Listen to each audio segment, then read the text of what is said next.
So greetings from Pennsylvania once again, and this is another segment in my family history series. I think I hinted at making it this series a little while ago, and then recently, I think on my Ravensburg camping trip, I did the first video on that, kind of gave an overview of what I knew about my family history from like research I did like 20 years ago, my college days. I got really into that, and I mentioned in that video that I did one of those DNA tests. It was for the company 23andMe. They sent that in. And I got those results back actually a couple weeks ago. Different things have been going on. I've been busy, and my laptop died recently, and so that kind of delayed me. But I did get the results. They said it would take 5 to 6 weeks, and it only took like about 3 weeks, which was kind of cool. So nothing necessarily super surprising on the test results. I'll show them to you here in a minute on my laptop. You know, I'm not half Chinese, or I'm not Eskimo, or I knew I was pretty much no Native American DNA, no African, or no Asian. I figured I was mostly European, and it says on here 100% European. So no surprises. Some things I'm not quite so sure about. I may do another DNA test. Actually, I am going to do another DNA test, but we'll talk about that a little bit later.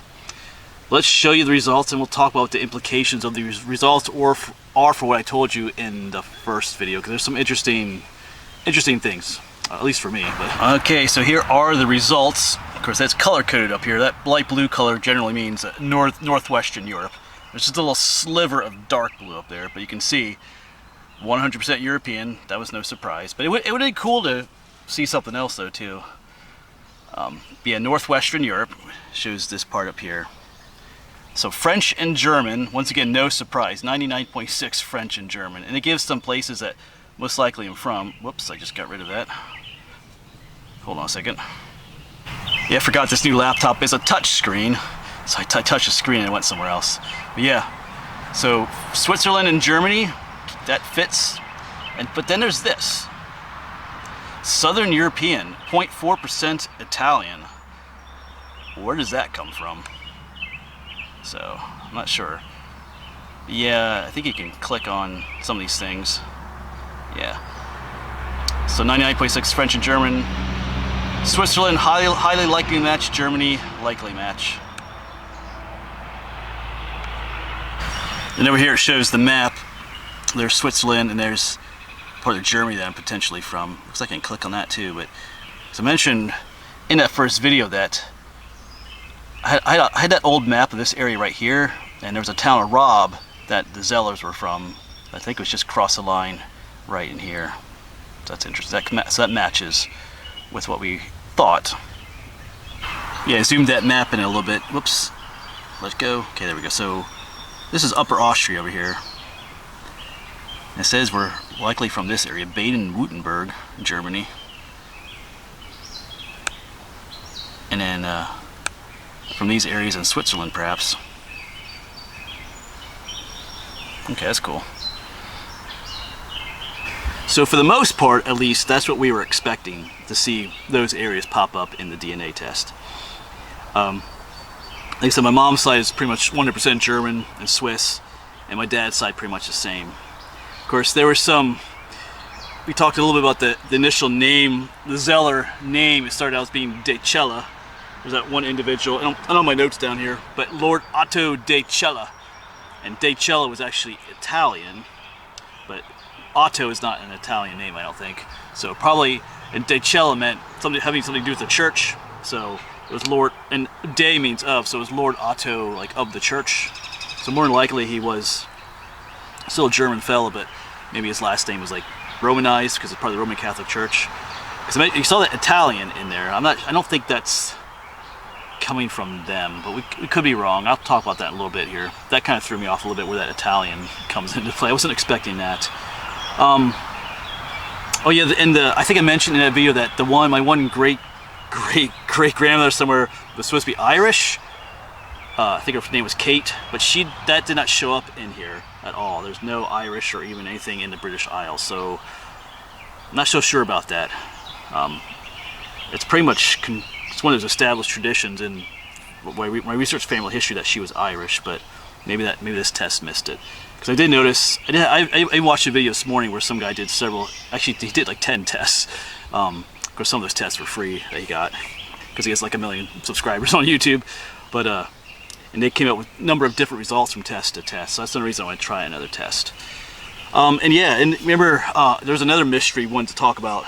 The whole thing with French royalty. Remember Clotilde de Valois? I'm gonna write her name down here in a moment. All right, here's her name. I guess that's how you say it, Clotilde de Valois. It's not Valois, it's Valois. Yeah, we talk about the idea that she was French nobility because Valois is a line of French kings. That she was like a cadet branch or a cousin branch to that. That's one of the family legends, and some people didn't believe that she exists because they think, oh, you know, French royalty, that can't be happening.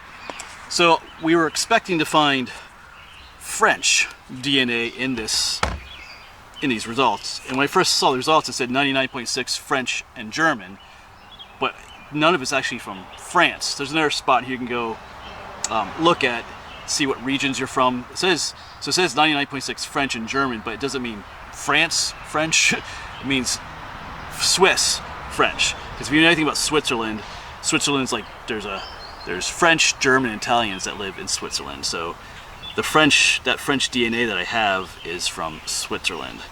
So not necessarily from France according to this test, but that could change if I do another test. So what does that mean for her? 'Cause remember, I know my Zeller relatives went to Switzerland. They came from like Upper Austria, probably that part in Germany, and eventually to Switzerland. And then they were in France for a little bit as the French Huguenots, and then they got kicked out of France. We told that whole story. So what about her? Well, I did a little looking into this. If we change this, it's a Valois, but no, this O right here, sorry. If you change that to an A, let me write that down here.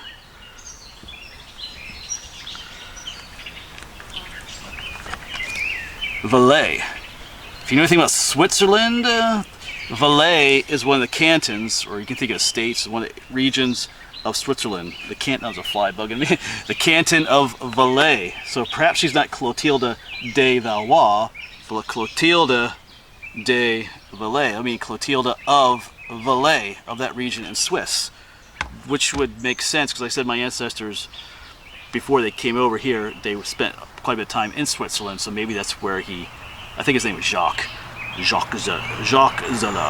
I think that's where maybe he met her in Switzerland and not in France. So that's an option right there, I think. Not that that is actual truth yet, but that seems to work for me. And the test results also show some other areas in Germany that I could be from. Bavaria, the North Rhine, Saxony, Hesse, and Thuringia. They show all these areas over here.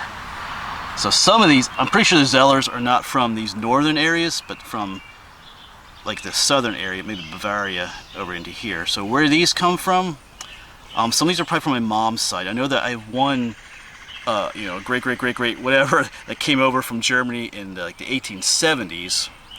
I'm not sure where he came from, so he might have been from one of these areas. So that's a possibility. I haven't studied my mom's side as much. So where in the world does that Italian come from? I'm not entirely sure. In a little bit I'll show you another timeline thing they make for you. It's trying to indicate perhaps where that Italian heritage came from, or at least the time period. That's pretty vague though too with this test. They can't quite mark that down. Just kind of know that somewhere back there, somewhere, one of your answers was perhaps 100% Italian. So, because whenever we talk about how, you know, that whole Lord Otto de Cella, that whole Italian connection perhaps, but that was, like I said, back in like 1200 or 900s AD. So these test results don't seem to go back that far. I'll show you why in a moment. So we talked about the possibility of them being Italian, but I'm not sure if that's what that is referring to or not. So anyway, I have no idea. So I'm not sure where that Italian comes from. I kind of wonder if that Italian should have been Irish or not, because sometimes these tests, anyway, we'll see. So yeah, let me show you that timeline now. All right, so here's that timeline, your ancestry timeline. So, you know, it goes back to about 1710, I guess like 8 generations back. But, you know, French and German says you're most likely had a parent or grandparent who was 100% French or German. This person was born between 1920 and 1950. That's, yeah, we kind of know that. But then this, you most likely had a 3rd great-grandparent, 4th great-grandparent, 5th great-grandparent, 6th great-grandparent, or 7th great-grandparent, or greater, grandparent who was 100% Italian. This person was most likely born between 1710 and 1830. Their map only goes back to 1710 here. So it says they don't really know. Right? So 7th great grandparent or greater. So that could go beyond, 1710. They become a wide range here. They don't seem to know where to put that Italian ancestry in. So this was interesting, but not entirely helpful too much. Maybe a little bit. So did this test answer my questions or raise more questions? A little bit of both. I erased her name, but kind of maybe answered the question about that Clotilde de Valois or de Valais. So that may be the answer for that. We'll see. Another test might show differently, but we'll talk about that too. Where's the Irish DNA? I don't know. That was pretty, like I said, that was pretty standard in family history there. From talking with relatives, that one woman was Irish, Kate. Where's the Italian stuff come from? I have no idea. I'm assuming it would come from my dad's side. But that's, yeah, no, there's a lot. So your family line, I researched the Zellers a lot, but there's a lot of other branches off of that I know nothing about. So it could be something, it could be, who knows, someone off, it just keeps branching off. So there could be another Italian in there somewhere that I don't know about, but we'll see if we can solve that mystery too. So overall, the results were kind of what I was expecting. I was hoping for a little bit more in some ways. Like I said, there's 23andMe. One of the reasons I chose this, I think I mentioned it in the other videos, they said they were going to distinguish between your maternal and your paternal line. Well, they did, but not in the way I thought. They did in what's called your haplogroup. Or I'm not going to get into that in this video. I might research that some other time, talk about my haplogroup. But I'll save that for another video. But that's the only way they distinguish. I kind of thought that they were going to give different test results for your maternal and your paternal line. That would have helped. Like that Italian, like whose side is it? I think it's my dad's, but I don't know. But if there are different test results for your mom's and your dad's side, that would have helped narrow it down. But I guess maybe they can't do that, but the description that I read kind of hinted that they're going to break it down, maternal and paternal side, and I thought that I was going to get those kind of results, but maybe I guess I was expecting too much, because I don't think any of the other tests do that either. But I am going to do another DNA test. I think it's like getting the second opinion, because even this morning, like I said, I watched a video on a guy who did a number of different tests. He did 23andMe, and I'm going to do the one called Ancestry DNA, I think it's called. It's the most popular one, but it seems it's one of the best too. There's a number of other good ones out there too, but his results between those two were quite a bit different. His results were similar to mine. 23andMe said he was 75% German. The Ancestry DNA one said he was only 33% German, and then the other percentage was like from the British Isles. So very different there. And a lot of the other tests seem to give other results too. So I'm hoping maybe in their tests will pick up that Irish DNA. I don't know, because if maybe she wasn't 100% Irish, and so this test didn't pick that up. I don't know, but we'll see.